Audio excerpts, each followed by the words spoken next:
अस्सलामुअलैकुम, good morning. जागो लाहौर में आप सबको खुश आमदीद कहते हैं जनाब। एक नए दिन और एक नई सुबह के साथ मैं हूं आपकी होस्ट मुनीबा आसिफ। उम्मीद है कि आप लोग इस वक्त जहां कहीं भी होंगे खैरियत से होंगे और कोशिश कर रहे होंगे मोहब्बतें बांटने की और मोहब्बतें समेटने के भी, क्योंकि परेशानियों के इस दौर में ना दूसरों के लिए हमें आसानियां पैदा करनी चाहिए।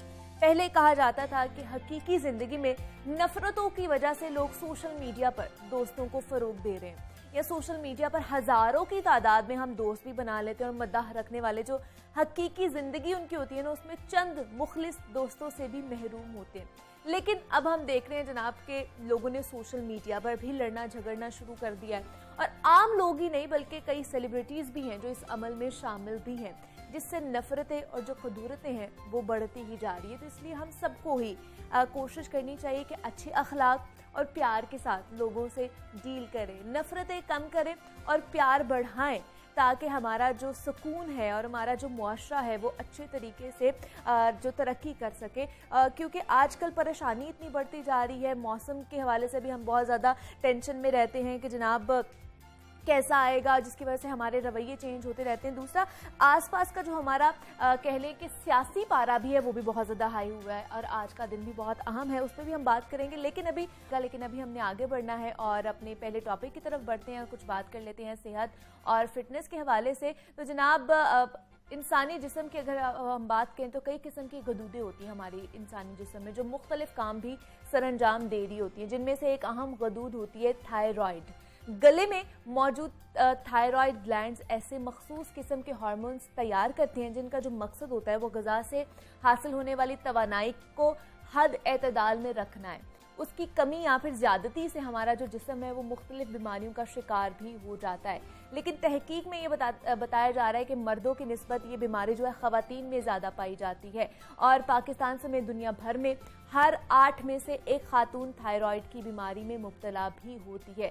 थायराइड अगरचे एक जानलेवा बीमारी नहीं है, लेकिन अगर इसका बरवक्त दुरुस्त इलाज ना करवाया जाए ना तो ये जिस्म के मुख्तलिफ हिस्सों को मुतासर भी कर सकती है। तो दुनिया भर में हर साल 25 मई को यानी कि आज के दिन थायराइड का आलमी दिन मनाया जाता है। तो इस दिन का मकसद ये है कि थायराइड से मुतल्लिक जितनी भी इंफॉर्मेशन है, आगाही है, वो ज़्यादा से ज़्यादा फैलाई जाए। तो आज इसी टॉपिक पर हम बात करेंगे, ये जानेंगे कि किन किन ग़िज़ाओं का इस्तेमाल करने से जो थायराइड की बीमारी से हम बच सकते हैं, या कौन कौन सी चीज़ों को हमें ज़्यादा से ज़्यादा उसका इंटेक करना चाहिए। इस पर बात करेंगे। हमारे साथ इस वक्त सबा शाहिद मौजूद हैं जो कि क्लिनिकल न्यूट्रिशनिस्ट हैं। सबा, आपको खुश आमदीद कहती हूँ। जागो लाहौर में कैसी हैं आप? मैं ठीक अल्हम्दुलिल्लाह, आप बताएं? मैं भी बिल्कुल ठीक ठाक। सबा, आज जैसे कि आलमी दिन मनाया जा रहा है थायराइड का, तो हमने ये लिंक करना है कि हमें कौन कौन सी अपनी डाइटरी हैबिट्स जो हैं वो चेंज करनी चाहिए। एक तो कि हम इस बीमारी का शिकार ना हो, दूसरा जो लोग इस बीमारी का शिकार हैं उन्हें क्या क्या अपनी लाइफस्टाइल में चेंजिंग्स लेके आनी चाहिए। सबसे पहले मुझे बताइए, हाइपर और हाइपो थायराइड की बड़ी बात होती है कि दो एक साम है, इनमें फ़र्क क्या है? हाइपो क्या है और हाइपर क्या है? अच्छा, अगर हम बात करें हाइपर थायराइडिज्म की, इसमें बेसिकली होता है कि मेटाबॉलिज्म बहुत ज़्यादा फास्ट हो जाता है। अच्छा, ठीक है। और इसके पेशेंट्स आप देखेंगे बहुत ज़्यादा लीन होते हैं इसके पेशेंट्स। ठीक है। तो हमें जब भी हमारे पास कोई पेशेंट आता है हॉस्पिटल में या क्लिनिक में, सबसे पहले उसको हम ये देख के असेस कर सकते हैं कि उसमें मतलब अगर वो पेशेंट लीन है तो हम कहेंगे, और उसकी अगर एक दो सिम्टम जैसे उसका वेट बहुत ज़्यादा रिड्यूस है, अच्छा, ठीक है, और उसकी नेक स्वेलिंग हुई हुई है, तो हम कह देंगे कि इसको हाइपरथायराइडिज्म है। ओके, ठीक है। अगर हम इसी तरह हाइपोथायराइडिज्म की बात करें, इसमें मेटाबॉलिज्म बहुत ज्यादा स्लो हो जाता है। ठीक है। और इसके पेशेंट बहुत ज्यादा अबीज हो जाते हैं। ठीक है। उनका बहुत ज्यादा यानी उनके बीएमआई से उनका वेट बहुत ज्यादा होता है, और इसमें अगर उनका बीएमआई ज्यादा ओवरवेट है और इस कंडीशन में उनका वेट रिड्यूस ही नहीं हो रहा होता, इवन जितनी मर्जी वो खुद से कर रहे हो डाइटिंग या कुछ भी, ठीक है, उनका वेट रिड्यूस नहीं हो रहा था। इसलिए हमें चाहिए कि बेसिकली इन पेशेंट्स को हमें सबसे पहले चाहिए कि हम इन दोनों को इस तरह डिफरेंशिएट कर सकते हैं। और इनका बहुत ज़्यादा उनकी बल्जिंग आइज होती हैं हाइपोथायराइडिज्म के केस में, और बहुत ज़्यादा ये उनका फेस बहुत ज़्यादा पफी फेस होता है, उनकी आइज़ बहुत ज़्यादा पफी होती हैं, बहुत ज़्यादा उनके फेस पे स्वेलिंग आपको लग रही होती है। तो इस वजह से आप उनको डायग्नोस कर सकते हैं कि ये हाइपो है और ये हाइपरथायराइडिज्म है। लेकिन मुझे थोड़ी सी ये बता दें कि इसकी वजह क्या होती है कि ये हर कोई इसमें मुब्तला हो सकता है क्या, हाइपर या हाइपोथायराइड में? ये बहुत मैक्सिमम इसके 90 में से कोई 100 में से बल्कि 10% केसेस इसके आ सकते हैं। ठीक है। लेकिन बहुत ज़्यादा अब ये आजकल फीमेल्स में बहुत ज़्यादा देखने को मिलता है एज कम्पेयर टू मेल, जैसे आपने अभी बात की है।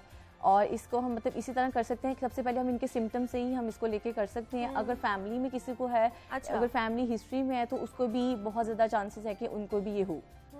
और इनके हम सिम्टम्स वगैरह के थ्रू भी और इसके अलावा बाकी डाइटरी मॉडिफिकेशन के थ्रू भी हम इनको कर सकते हैं। तो फिर क्या क्या आप हमें डाइटरी के हवाले से बताएं कि इनको क्या खाना चाहिए, किन चीज़ों से इज्तनाब करना चाहिए? जी जी, हाइपरथायराइडिज्म में बेसिकली हमें कोशिश करनी चाहिए कि हमें इनकी कैलोरिक नीड्स बहुत ज़्यादा बढ़ जाती हैं, क्योंकि ऑलरेडी पेशेंट बहुत लीन होता है, तो हमें इसमें 40 to 50% हमें इसमें कैलोरिक इंटेक बहुत ज़्यादा अच्छा रखना चाहिए। इनकी मतलब कैलोरी बहुत ज़्यादा बढ़ जाती हैं इस ड्यूरेशन में। इसके अलावा हमें हाई प्रोटीन इंटेक करना चाहिए, यानी नॉर्मल 1 to 1.75 ग्राम पर केजी बॉडी वेट के अकॉर्डिंग हमें इनकी प्रोटीन इंटेक भी यानी अच्छा रखना चाहिए। एडिक्वेट कार्बोहाइड्रेट का इंटेक भी करना चाहिए। इसके अलावा हमें फ्रूट इंटेक में 3 to 4 लीटर्स पर डे इनका रखना चाहिए, अनलेस उनको कोई और इशू ना हो, किडनी का या कोई और इशू ना हो। ठीक है, इसके अलावा आपने कोशिश करनी है कि प्रोटीन, कार्ब्स और फ्रूट के अलावा आपने इसमें मिल्क इंटेक भी बहुत अच्छा रखना है। इसमें क्योंकि इसमें बहुत ज़्यादा लीन है और ऑलरेडी वो उसको इन सब न्यूट्रिएंट्स की बहुत ज़्यादा डेफिशिएंसी है, तो इसलिए काऊ देने से, मिल्क देने से क्या होगा कि उसको विटामिन डी का, कैल्शियम, फास्फोरस का अच्छा आपको कंटेंट मिल जाएगा। ठीक है, और ये भी उसके वेट गेन करने में बहुत ज़्यादा हेल्प आउट कर जाएगा और इसको क्योर करने में भी बहुत ज़्यादा हेल्पफुल साबित होगा। जी जी। लेकिन जैसे बहुत से लोग कहते हैं कि ज़्यादा चीनी से भी और ज़्यादा नमक से भी इस्तेमाल करना चाहिए। आयोडीन के हवाले से मैं जानना चाहूँगी कि जो पेशेंट्स हैं वो हाइपर के या फिर हाइपो के, उनको क्या रिकमेंडेशंस होती है आपकी तरफ से? अच्छा, इसमें यह कि 500 ग्राम पर लीटर हमने हाइपरथायराइडिज्म में देना है। आयोडीन इंटेक इससे ज़्यादा नहीं करना। अच्छा, क्योंकि फिर बहुत ज़्यादा इसके एडवर्स इफेक्ट्स आ जाएंगे। अच्छा, और अगर हम हाइपोथायराइडिज्म की बात करें तो हमने per day 150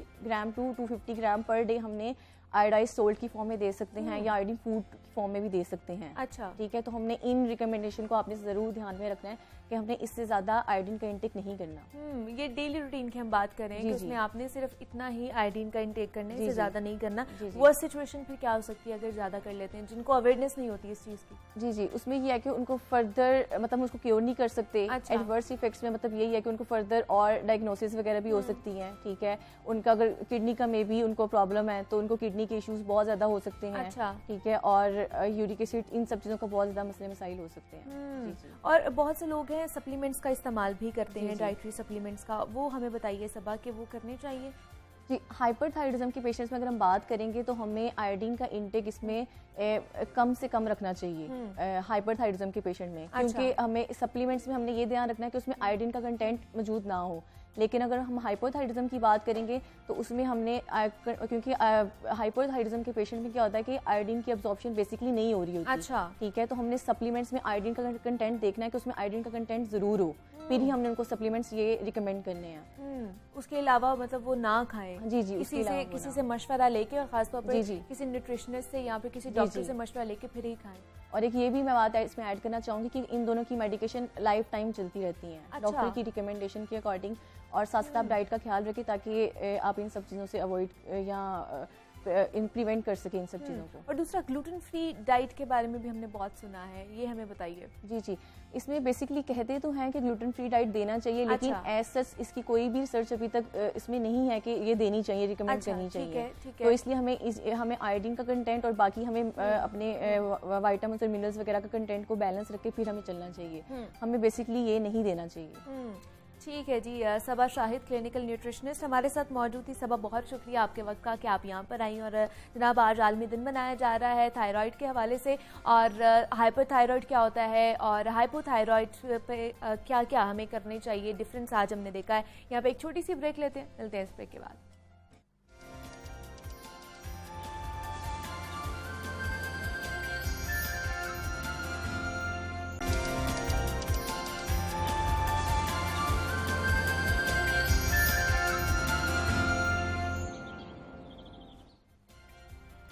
welcome back to जागो लाहौर। जनाब, ब्रेक से वापस आ चुके हैं और कुछ बात करते हैं सेहत के हवाले से। तो तकरीबन 2 साल हम लोगों ने कोरोना वायरस का मुकाबला किया, और जैसे ही हम लोग बैक टू नॉर्मल लाइफ आने लगे थे और एक और वायरस ने घंटी बजा दी, और वो भी ख़तरे की घंटी बजाई है, और जिसको बताया जा रहा है मंकी पॉक्स। ये ख़तरनाक है। मुख्तलिफ ममालिक में कह लें कि सिचुएशन बहुत ज़्यादा बिगड़ी हुई है, और अब ये पाकिस्तान में भी आ चुका है। 2 मुश्तबा केसेस जो हैं वो लाहौर में रिपोर्ट किए जा रहे हैं। ये है क्या वायरस, ये किस तरह मुंतकिल होता है और इसकी अलामात क्या हैं, किस तरह से बचा जा सकता है, इस पर आज हम बात करेंगे। हमारे साथ डॉक्टर शहनूर अजहर मौजूद हैं, पब्लिक हेल्थ एक्सपर्ट हैं। डॉक्टर शहनूर, आपको खुश आमदीद कहती हूँ जागो लाहौर में। कैसे हैं आप? बिल्कुल ठीक, थैंक यू वेरी मच। अस्सलाम वालेकुम, और आपके देखने वालों को भी सुबह बखैर और अस्सलाम वालेकुम। वालेकुम अस्सलाम। डॉक्टर शहनूर, ये जो नया वायरस आ चुका है जिसे मंकी पॉक्स कहा जा रहा है, ये है क्या एक्चुअली और ये कब से चलता आ रहा है? मंकी पॉक्स कोई तकरीबन 50-60 साल पहले रिपोर्ट हुआ। कुछ अच्छा। एक्सपेरिमेंट किए जा रहे थे, उसमें जो बंदरों का इस्तेमाल किया गया उसमें उनको कुछ लीजन्स देखे गए। जब फर्दर स्टडी किया गया तो ये वायरस तकरीबन उसी फैमिली से था जो कि वायरसेस चेचक कॉज करते हैं, और इसी तरह एक और बीमारी जिसको काउ पॉक्स कहा जाता है। तो ये कहा जा रहा है कि ये मुख्तलिफ जानवरों के अंदर पाया जाता है और जानवरों से इंसानों में इसकी ट्रांसमिशन होती है, या इन्फेक्टेड इंसान से इसकी ट्रांसमिशन हो सकती है। मतलब ये इंसानों से इंसानों तक भी मुंतकिल जी, करेक्ट हो सकता है, डायरेक्ट कांटेक्ट के थ्रू, बॉडी फ्लूइड्स के थ्रू, किसी आपकी म्यूकोजल मेम्ब्रेन्स के थ्रू, नाक से, ओरल म्यूकोजा से हो सकता है। हो सकता है। तो मुझे बताइए इसकी फिर साइंस एंड सिम्टम्स क्या हो सकते हैं? एक तो वायरस का एक तकरीबन तमाम वायरसेस एक अपना कोर्स लेते हैं 2 से 4 हफ्तों का, जिसके अंदर आपको फिटीग, बेचैनी, थकावट, बुखार और इस तरह के सिम्टम्स आते हैं। इसका एक डिस्टिंग्विशिंग फीचर है जिसको कहा जाता है लिम्फेडेनोपैथी, लिम्फ नोड स्वेल कर सकती है इसको। ये फ़र्क है स्मॉल पॉक्स और मंकी पॉक्स के अंदर। अच्छा।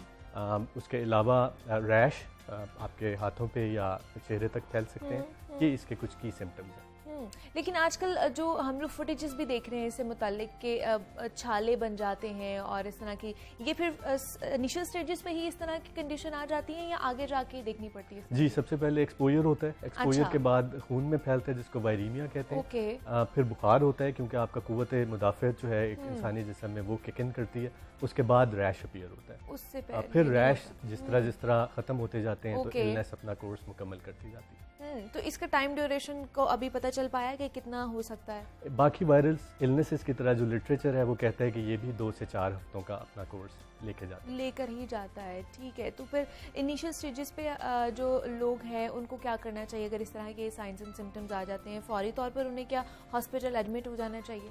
देखिए, अभी तो हम अपने उस पहली वबा जो आलमी वबा कोविड-19 उससे बाहर आ रहे हैं, तो मेरा ख्याल है कि लोगों में शऊर बेहतर है। एक तो ये देखना है कि आपका जो सोर्स ऑफ इंफॉर्मेशन है एक एपिडेमिक के बारे में या पैंडेमिक के बारे में, उसको बड़ा मोहतात होना पड़ेगा कि आप इसके बारे में, जिस तरह आप अपना प्रोग्राम लाहौर रन कर रहा है, बहुत हेल्थ कम्युनिकेट कर रहा है प्रॉपर तरीके से साइंटिफिक बेसिस पे, तो हमें इन्फोडेमिक से बचना है। सबसे पहले तो लोगों को ये करना है कि वो जो एक फेक न्यूज़ चल रही होती है किसी के बारे में, सनसनीखेज जो चीज़ें होती हैं उनसे बचना है। उसके अलावा इससे एहतियात करने का इसका कोई इलाज नहीं है, ये बताता चलो। लेकिन ये हमारी खुशकिस्मती है कि बीमारी भी माइल्ड इलनेस में कंसिडर होती है, ज़्यादातर सेल्फ लिमिटिंग है, लोग खुद ही रिकवर कर जाते हैं। तो इसकी डेथ रेशो कितनी हो सकती है? देखिए, आपको पता है वायरसेस में अगेन कोविड-19 की वजह से काफ़ी शऊर है लोगों में, डिफरेंट वेरिएंट्स और डिफरेंट स्ट्रेन्स होते हैं। इसके भी डिफरेंट स्ट्रेन्स हैं और उनकी फर्टिलिटी वेरी करती है। मिसाल के तौर पे किसी एक मुल्क में, मैं नाम नहीं लूँगा किसी मुल्क का, उसके अंदर जो स्ट्रेन है उसके अंदर फर्टिलिटी रेट 10.4% भी रिपोर्ट हुआ है। उसके मुकाबले में कुछ और ममालिक हैं उसमें 3.4% भी रिपोर्ट हुआ है। तो वेरी करता है, लेकिन आपको वही एहतियात, अपने आप को उस जगह से दूर रखना जहाँ पे केस रिपोर्ट हुआ हुआ है। किसी तरह भी किसी बिस्तर का इस्तेमाल जिसमें कोई सस्पेक्ट जो रह के गया या उसको इस्तेमाल करके गया, उसको नहीं यूज़ करना। किसी भी वबा के लिए एक जनरल रूल होते हैं कि आप ना उस तरफ जाएं ना वहाँ से आएँ। वो अपने आप को क्वारंटीन करना या अपने आप को आइसोलेट करना जब बीमार हो गए या आपको सस्पेक्ट किया जा रहा है, ये सारे वही चीज़ें जो कोविड में हम करते थे उसी तरह इसमें हमें करनी पड़ेगी। लेकिन डॉक्टर शहनूर, ये मुझे बताइए कि अभी सिर्फ हम देख रहे हैं कि यहाँ पर 2 सस्पेक्ट केसेस जो हैं वो आए हैं, लेकिन फिर भी हेल्थ इमरजेंसी अलर्ट उसको जारी कर दिया गया है। आपको लगता है कि मज़ीद बढ़ सकते हैं? कोविड-19 पैंडेमिक ने हमें यही सिखाया कि गालिबन वो हमारे लाइफ टाइम की पहली पैंडेमिक थी, लेकिन शायद आखिरी नहीं थी।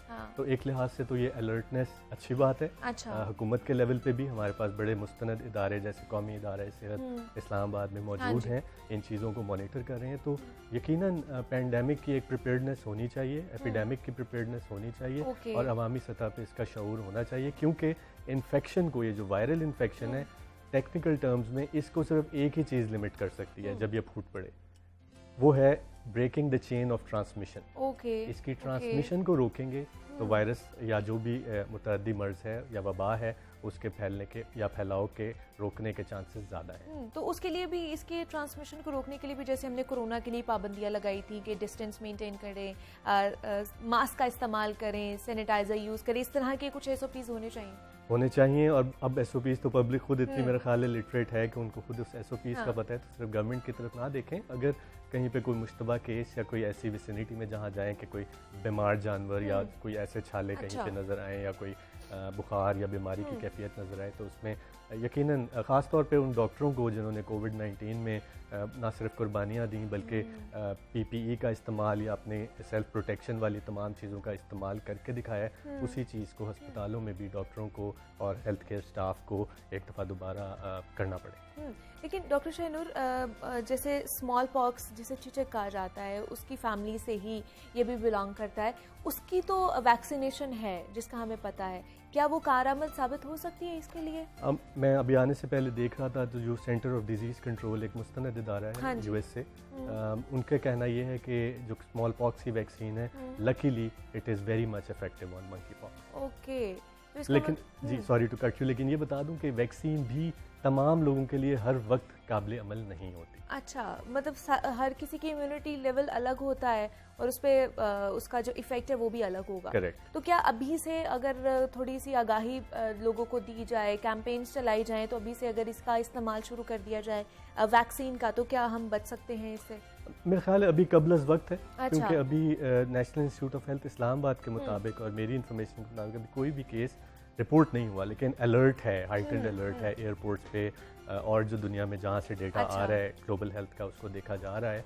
मेरा ख्याल है कि अपनी तैयारियां ज़रूर करनी चाहिए, लेकिन अभी कोई वैक्सीनेशन टाइप रोल आउट अभी गालिबन कबल अज़ वक्त है। अच्छा, गालिबन कबल अज़ वक्त है इस चीज़ के बारे में, लेकिन आपने भी देखा होगा, हमारे भी इल्म में है कि बहुत सारे लोग जैसे घरों में पेट्स पालते हैं, बिल्लियाँ हैं, कुत्ते हैं और भी चीज़ें हैं, तो जिनके घर में ऑलरेडी पेट्स हैं उन्हें फिर क्या क्या एहतियाती तदबीर अपनाने की ज़रूरत है अगर ये जानवरों से ही फैलता है? तो बड़ा ज़बरदस्त सवाल किया आपने। बेचारे जानवर, क्योंकि ज़ाहिर है जानवरों के साइंस भी वेटनेरियंस जो हैं उनको आगे आना पड़ेगा, उनको मज़ीद इसके बारे में लोगों को आगाही देनी पड़ेगी कि शायद तमाम वायरसेस में ये तमाम जानवरों में ये वायरस नहीं होता। हाँ, exactly। कुछ खास क्लास है रोडेंट्स और मैमल्स की जिनको कहा जाता है, जिसमें रिपोर्ट हुए एक्जोटिक एनिमल्स जिनको एक मुल्क से दूसरे मुल्क फ़रोख्त किया जाता है, या इवन शायद जानवरों की जहाँ पे एक्जोटिक एनिमल्स की स्मगलिंग होती है वो बॉर्डर्स के पार, वहाँ पे कुछ केसेस इस तरह के रिपोर्टेड हैं। लेकिन अनलेस कि आपके कोई जानवर जो पालतू जानवर कोई ऐसा सिम्टम या अलामात शो ना करें,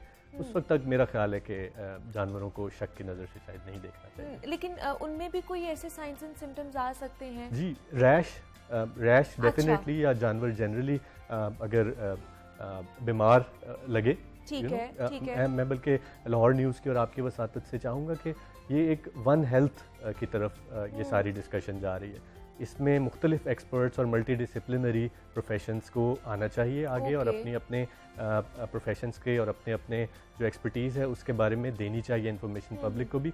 वेटनेरियंस का इसमें बहुत रोल है, और वेटनेरियंस जो हैं वो as a health care staff भी इसमें चांसेस हैं कि अगर ये बढ़ती है तो एक्सपोज हो सकते हैं। उनकी सेल्फ प्रोटेक्शन और लैब स्टाफ पर अगर खुदा न खास्ता किसी स्टेज पे हमें इसको डायग्नोसिस की तरफ जाना पड़ा बड़े लेवल पे, जिस तरह कोविड-19 में PCR टेस्टिंग हुई, तो फिर हमें लैब स्टाफ के लिए भी SOPs और वेटनेरियंस के लिए भी जिन्होंने सैंपल कलेक्ट करना है जानवरों से, उनके लिए हमें बड़े अच्छे और मुस्तनद SOPs उनकी सेहत को सेफ गार्ड करने के लिए बनाने पड़ेंगे ताकि हम भी एक तो सेफ रहें और दूसरा जो हमारे लिए काम कर रहे हैं वो भी सेफ रहें, जो डॉक्टर्स हैं, जो स्टाफ है, मेडिकल पैरामेडिक स्टाफ है। डॉक्टर शहनूर असर हमारे साथ मौजूद थे, पब्लिक हेल्थ एक्सपर्ट हैं। डॉक्टर शहनूर, बहुत शुक्रिया आपके वक्त का कि आप यहाँ पर आए हैं और मंकी पॉक्स के हवाले से जनाब बात कर रहे थे, और इसका भी बहुत ज़्यादा एहतियात करने की ज़रूरत है। SOPs हैं कुछ, वो आप इख्तियार करें, और इससे भी अभी तो मुश्तबा जो केसेस हैं वो रिपोर्ट हुए हैं, लेकिन हमें फिर भी एहतियात करनी चाहिए। यहाँ पे छोटी सी ब्रेक लेते हैं,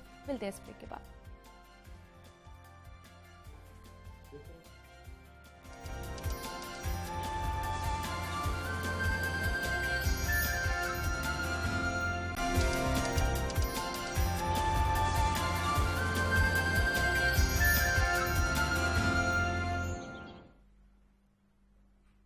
वेलकम वेलकम बैक टू जागो लाहौर। जनाब, अब कुछ बात हो जाए मुल्की सियासी मंजरनामे के हवाले से, तो मुल्क में सियासी पारा अपने उरूज पर है और पाकिस्तान तहरीक इंसाफ की जानिब से लॉन्ग मार्च और धरने की कॉल दी गई थी आज, जिसे रोकने के लिए पंजाब हुकूमत फ्रंट फुट पर इस वक्त आ चुकी है और पंजाब हुकूमत ने सूबे भर में दफा 144 नाफिज कर रखी है और तहरीक इंसाफ के लीडरों और कारकुनान की पकड़ धकड़ भी इस वक्त जारी है और पंजाब हुकूमत अपनी पूरी ताकत से दफा 144 पर अमल दरामद भी कर रही है और पंजाब में जलसे जुलूसों पर मुकम्मल पाबंदी इस वक्त आयद कर दी गई है।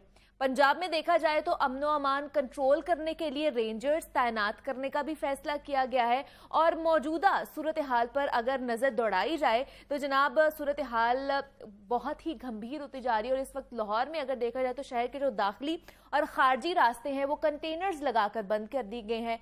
मोटरवे समेत दीगर रास्ते भी बंद किए जाने के इम्कान जाहिर किए जा रहे हैं। बाबू साबू, ठोकर न्याज बेग समेत दीगर पॉइंट्स पर भी भारी नफरी पुलिस की मौजूद है। मेट्रो बस सर्विस भी गजोमता से एमएओ कॉलेज तक महदूद कर दी गई है।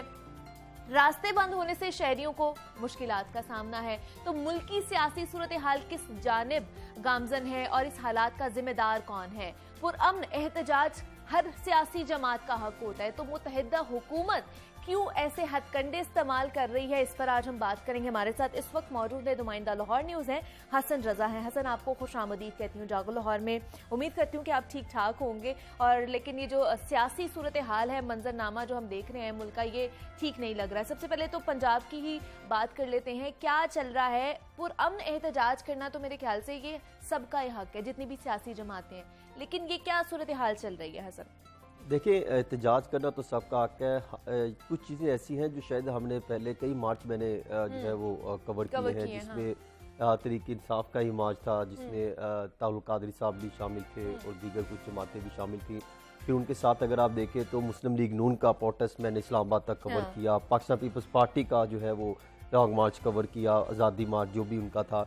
इस तरह और भी सियासी जमातों के ये पहली दफ़ा ऐसा देखने को मिल रहा है कि एक ज़िले से दूसरे ज़िले में जो रास्ते हैं वो बंद कर दिए गए हैं, सीमेंट के ब्लॉक रख कर रास्ते बंद किए गए हैं और इतना अग्रेसिव सिचुएशन गवर्नमेंट जो है वो ले चुकी है कि जब परसों को अगर आप देखें तो जब हमजा शहबाजी साहब की ज़ेर सदारत 8:15 साढ़े 8 बजे के करीब एक इजलास बुलाया था, उसमें special branch Lahore, special branch Punjab के जो ऑफिसर्स और IG Punjab, additional chief secretary दाखिला और दीगर जब ऑफिसर्स शरीक हुए तो उसमें एक फहरिस्त पेश की गई थी, वो 350 अफराद की थी जी।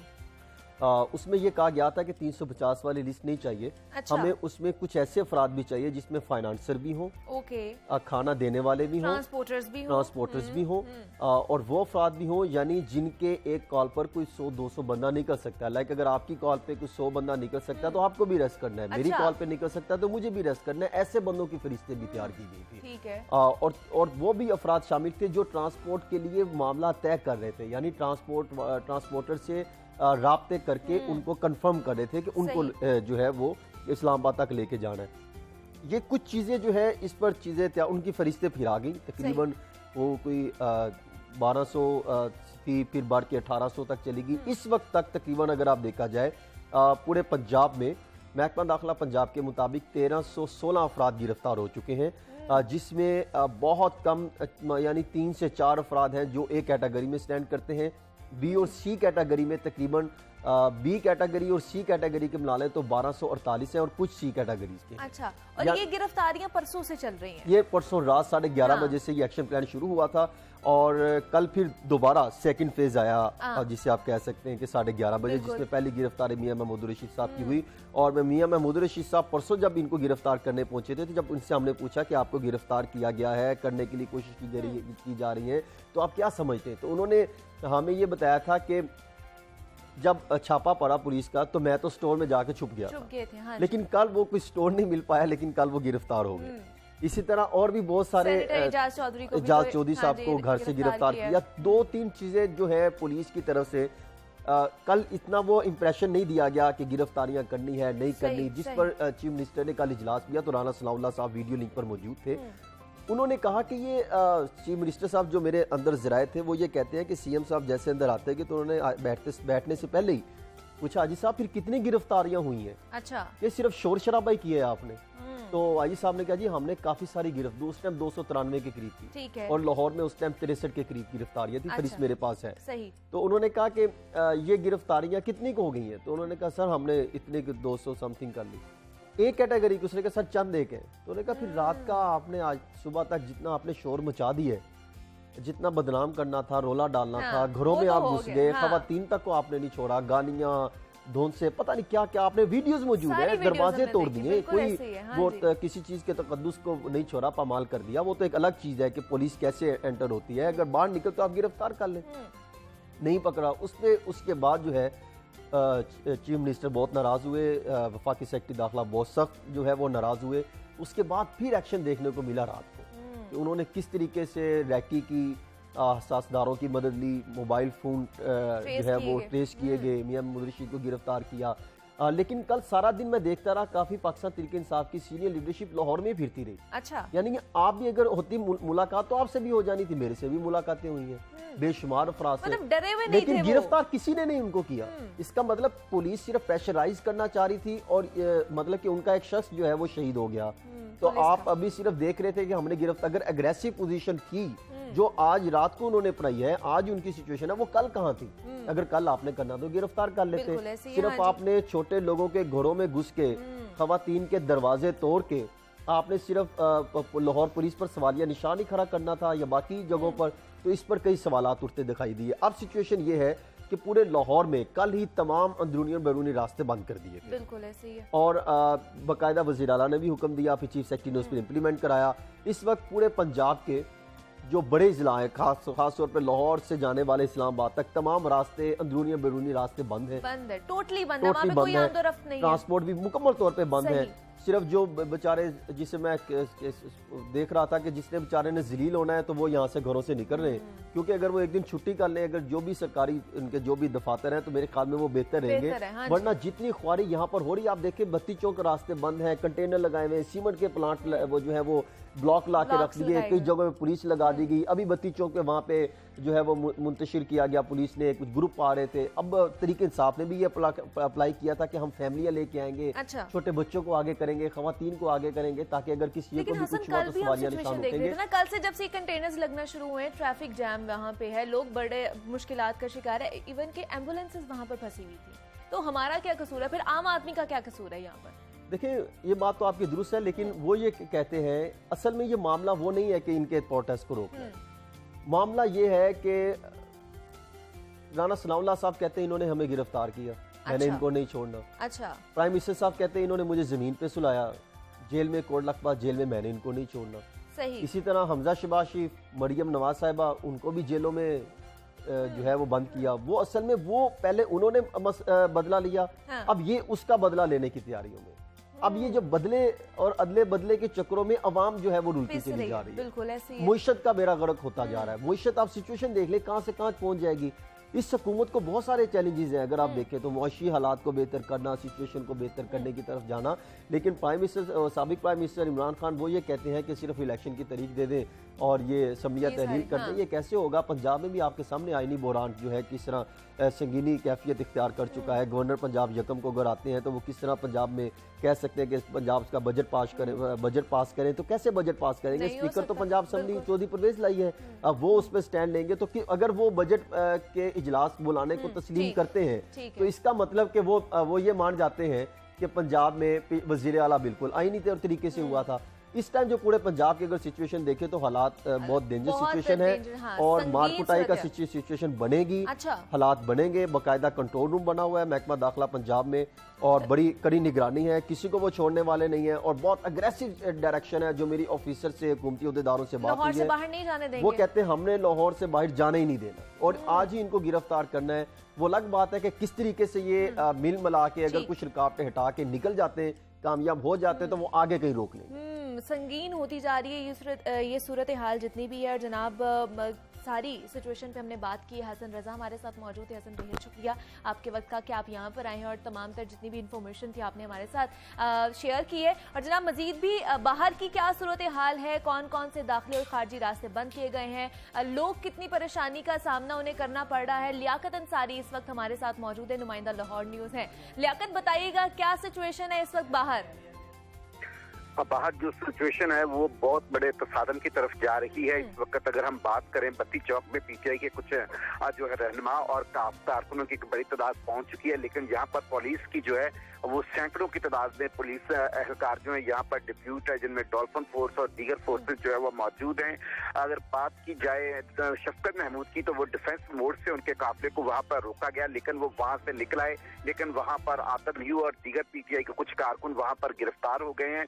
अगर डॉक्टर यास्मीन राशिद की बात की जाए तो उसको पहले दाता दरबार के करीब रोका गया और वहाँ से ब्लॉक जो थे सीमेंट के वो हटाने में वो उनके कारकुन कामयाब हो गए, लेकिन अब जो है उन्हें रावी रोड पर जो है ये इस बड़ी एक कंटेनर्स और जो बैरियर्स और जो खादात तारे हैं उनका सामना करना पड़ेगा। देखना यह है कि पीटीआई के कारकुन ये रुकावटें अबूर कर पाते हैं या नहीं, क्योंकि यहाँ पर बड़ी तादाद में पुलिस भी डिप्यूट है और जो यहाँ पर माहौल इस तरह का लग रहा है कि ये काफी बड़ी रुकावटें हैं। तो शहर के मुख्तलिफ इलाकों से इस वक्त पीटीआई के कारकुन निकल रहे हैं और जो इस वक्त उनका टारगेट है वो बत्ती चौक पहुंचना है, जिसे न्याजी चौक कहते हैं। तो वहां पर जो है पीटीआई की लीडरशिप ने जो है पहुंचने का टारगेट मुकर्रर किया, लेकिन महसूस हो रहा है कि ये टारगेट जो है यहाँ पर मुश्किल होता जा रहा है, क्योंकि जिधर से कारकुन काफिले निकल रहे हैं वहीं से मुख्तलिफ रास्ते में एक नहीं कई जो है वो रुकावटों का सामना है, कंटेनर्स लगाकर, खादा तारे लगाकर, ठीक है जी। पंजाब हुकूमत की जानिब से रुकावटें खड़ी की जा रही हैं, कारकुनान की गिरफ्तारियां भी हो रही हैं, इवन के पीटीआई के जो मेंबर्स हैं, सीनियर रहनुमा हैं, उन्हें भी गिरफ्तार किया जा रहा है। मजीद भी क्या सूरत हाल रहेगी जनाब आपसे बात करेंगे, लेकिन यहाँ पे एक छोटी सी ब्रेक, मिलते हैं इस ब्रेक के बाद।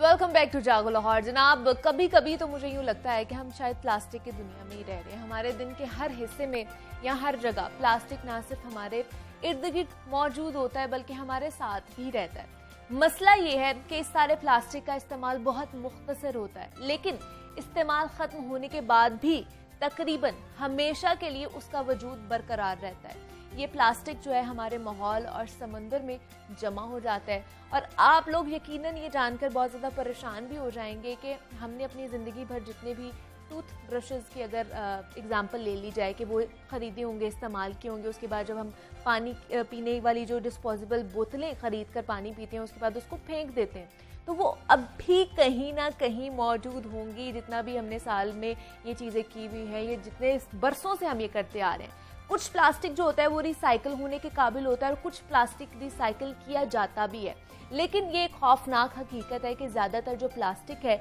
इस्तेमाल के बाद कचरा फेंकने के मकाम या फिर समंदर में जा पहुंचता है, जहां उसे तबाह होने के लिए कई 100 बरस दरकार होते हैं।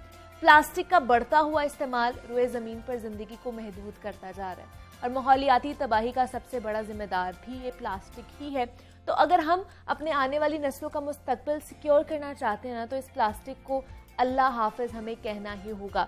तो आज इसी थीम के तहत दुनिया को प्लास्टिक फ्री बनाने के आज़म का आलमी दिन मनाया जा रहा है। प्लास्टिक का इस्तेमाल कितना खतरनाक है, इस हवाले से बात करेंगे। हमारे साथ इस वक्त मौजूद है ज़िले मरियम है जो कि इन्वायरमेंटलिस्ट हैं। ज़िले मरियम, आपको खुश आमदीद कहती हूँ जागो लाहौर में। कैसी हैं आप? अस्सलाम वालेकुम, बहुत शुक्रिया। आप खैरियत से? मैं भी बिल्कुल ठीक ठाक।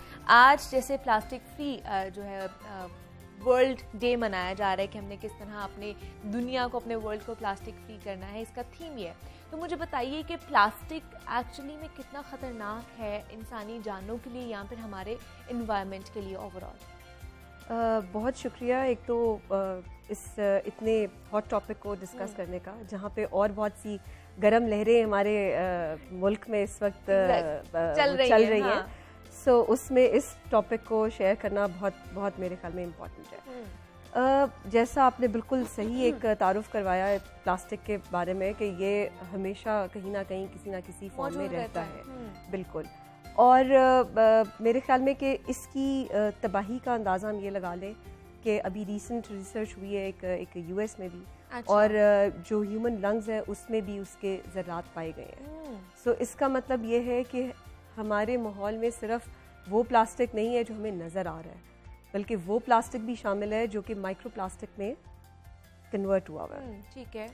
जिसे हम अक्सर कहते हैं कि हम पहले कॉस्मेटिक्स में माइक्रो बीड्स यूज़ होते थे फेस वॉश के लिए और वो प्लास्टिक हमारी मेन स्ट्रीम में पानी में चला जाता था। अच्छा। सो अब आहिस्ता आहिस्ता कंपनीज ने उसके ऊपर काम करना शुरू किया और उसको कम करना शुरू कर दिया, बल्कि काफ़ी हद तक उस पर भी काबू पा लिया। और मेरे ख्याल में मैं ये समझती हूँ कि प्लास्टिक को सिर्फ अवेयरनेस देना कि उसको हमें इकट्ठा करना है या हमने उसको बैन कर देना है या ख़त्म कर देना है, वो काफ़ी नहीं है। हमारे जैसे मुल्क में जहाँ इतने और भी चीज़ें शेयर हो रही हैं, व्हाई नॉट टू शेयर कि हमारी यूनिवर्सिटीज़ कैसे इसमें आगे बढ़ रही हैं, कर सकती हैं। बिल्कुल कर भी रही हैं और कर सकती भी हैं। ठीक है। आने वाली जो हमारी अपकमिंग जनरेशन्स हैं उनके अंदर इस अपकमिंग जनरेशन में बहुत ज़्यादा ट्रेंड है रिसर्च का। ओके। और उस रिसर्च की डेवलपमेंट के लिए बहुत सारी कंपनीज उनको सपोर्ट करना भी चाहती है कि आएँ और हम आपके साथ मिल के आगे बढ़ के काम करें। ओके।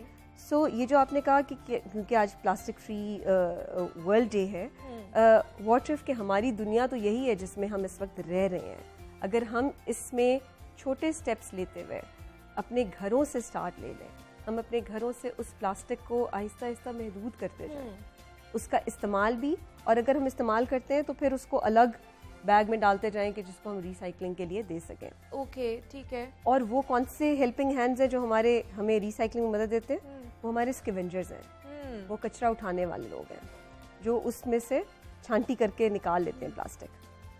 हम उन्हें ये कहते हैं कि भाई ये इसमें से निकाल लेते हैं और बाकी जाने देते हैं। व्हाट इफ कि अगर हम या तो प्लास्टिक की क्वालिटी उस तरफ ले जाएं कि जहाँ पे वो 100% रिसाइक्लेबल हो। ओके। जब उसकी वैल्यू बढ़ जाएगी तो उसको कचरा चुनने वाले आराम से निकाल लेंगे और फिर वो रिसाइकलिंग के लिए दे भी देंगे। एक चीज़ मैं और शेयर करना चाहूँगी, हमारे यहाँ पे इररिस्पॉन्सिबल रिसाइकलिंग का बहुत ज़्यादा ट्रेंड है। उसका मतलब क्या है कि जब आपके पास प्लास्टिक इकट्ठा होकर किसी एक तरफ जाता है तो बहुत कम लोग हैं जो उसको, या कंपनीज हैं जो उसको अच्छे तरीके से आगे रिसाइकल कर रही हैं। ओके, ठीक है। कई तो जलाने के लिए इस्तेमाल कर रहे होते हैं, भट्टों में जलाया जाता है, जिसकी वजह से वो फ्यूम्स और वो सब चीज़ें हमारे एनवायरनमेंट का हिस्सा बन जाते हैं। चिप्स के रैपर्स हैं, सर्फ के पैकेट है, वो नहीं रिसाइकल हो रहे होते हैं। सो मेरे ख्याल में उनके उसके ऊपर बहुत काम भी हो रहा है कि अच्छे तरीके इस पैकेट में वो चला जाए कि वो इस फॉर्म में चला जाए। अभी भी बहुत सी चीज़ें हैं, मतलब हमारे घरों में, हमारे किचन में, आप हमारे कैबिनेट्स में देख लें जिनमें हम खाते हैं, प्लेट्स, वो भी प्लास्टिक की हैं। बिल्कुल ऐसा मतलब हमारे घर में 98% चीज़ें जो हैं वो प्लास्टिक की ही होंगी जिसको हमें इस्तेमाल कर रोजाना की बुनियाद पर। किस तरह इससे हम छुटकारा हासिल कर सकते हैं? आहिस्ता आहिस्ता अपनी उन हैबिट्स को चेंज करके, जब इतनी अवेयरनेस है कि प्लास्टिक किसी भी तौर पे हमारे लिए बेहतर नहीं है। बिल्कुल ऐसे तो हमें जब हम खरीदने के लिए जाएं तो हम देखें कि हमने 10 बैग्स नहीं लेने प्लास्टिक की चीजें डालने के लिए। ठीक है। कोशिश करें कि घर से अपना कपड़े का थैला साथ ले जाएं। ओके। सो हर जगह पे अब ये चीज़ इस्तेमाल हो रही है, ये कोई ऐसी अनहोनी बात नहीं है। हमारे दादा और उनके ज़माने में कपड़े के थैले इस्तेमाल होते थे, तो हमें उन चीज़ों के ऊपर, और अक्सर जगहों पे कपड़े के थैले वो उन्होंने इस्तेमाल करना शुरू कर दिए, या पेपर के यूज़ करते हैं। पेपर भी इतना सस्टेनेबल नहीं है जितना कि कपड़े का थैला है। चीज़ें जितनी ज़्यादा रिसाइकिल होंगी, अपसाइकिल होंगी, वो ज़्यादा बेहतर है। ठीक है। बजाय इससे कि वो एनवायरनमेंट का हिस्सा बन जाए। लेकिन रिसाइकलिंग के हवाले से भी तो फिर बहुत सारे इकदाम करने की जरूरत है ना। अगर बहुत पाकिस्तान में देखा जाए कोई प्लांट्स नहीं है, कोई इस तरह की चीजें नहीं है। हाँ, और जो है उनके लिए काम करना बहुत मुश्किल है। उनके ऊपर रेगुलेटरी अथॉरिटीज बहुत मुश्किल कर देती हैं उनके लिए काम करना। ओके। सो हमें इस चीज़ पे सोचना चाहिए कि अब जैसे कुछ रीसेंट प्रोजेक्ट्स आ रहे हैं जिसमें प्लास्टिक के ऊपर पॉलिसी मेकिंग हो रही है। अच्छा। कि क्या होनी चाहिए, पाकिस्तान की अपनी पॉलिसी क्या होनी चाहिए इसके ऊपर, किस तरीके से हमें कंट्रोल करना चाहिए, और हम सबको एक जगह इकट्ठे होने की ज़रूरत है। शायद प्राइवेट सेक्टर अलग काम कर रहा होता है, गवर्नमेंट अलग कर रही होती है, और आपस में सिनर्जी नहीं होती है, उसकी ज़रूरत है। सो एक जहाँ पेज पर आके एक काम पेज करने पर की। आके काम करेंगे तो जल्दी मसले का हल मसले निकल का आता हल है। निकल बिल्कुल। आएगा। लेकिन ज़िले मरीम, यहाँ पे मैं ये जानना चाहूँगी, आप प्लास्टिक के बारे में रिसर्च भी करती रहती हैं, काम भी इसके बारे में करी है, लेकिन कौन सा प्लास्टिक है जिसका बिल्कुल भी हमें इस्तेमाल नहीं करना चाहिए? ये जो एक्रेलिक्स है प्लास्टिक की तो बहुत सारी इकसाम है, इकसाम लेकिन है, हाँ जो एक्रेलिक्स है वो रिसाइकल नहीं होते हैं। अच्छा। सो उसके लिए उसको रिसाइकल करना एक मुश्किल काम है। वो उसकी रिसाइकलिंग नहीं होती, हार्ड प्लास्टिक जो होता है। ओके। बाकी आपने बात की कि पेट बॉटल्स जो हम जिसमें हम पानी पीते हैं 100% रिसाइकल हो जाती हैं। ओके, किसी ना किसी और फॉर्म में चली जाती हैं, प्लास्टिक थ्रेड में कन्वर्ट हो जाती हैं, आपके ओके। कारपेट्स उससे बन जाते हैं। फिर जो उसका ढकना है वो अलग से रिसाइकल हो जाता है। और बहुत सारी ऐसे यूनिट्स लगे हुए हैं छोटे छोटे जो इसको रिसाइकिल करते हैं। आप कभी भी डंप साइट पे आपको प्लास्टिक की बोतल नजर नहीं आएगी, क्योंकि उसकी वैल्यू है। अच्छा। और अभी करंट रेट जो है, अगर लेट्स सपोज के 60-65 रुपए किलो है, तो कबाड़िया 60-65 रुपए किलो के ऊपर उसको बेच रहा होता है to the main stream recycler. और जो छोटा उससे कबाड़िया है वो भी 30-40 के ऊपर उसको बेच रहा होता है। इसका मतलब है कि वो अर्निंग है, उसकी वैल्यू है। मुझे अब आपने इजाजत देनी, अपना बहुत सारा ख्याल, कल मिलेंगे। आज के लिए इतना ही।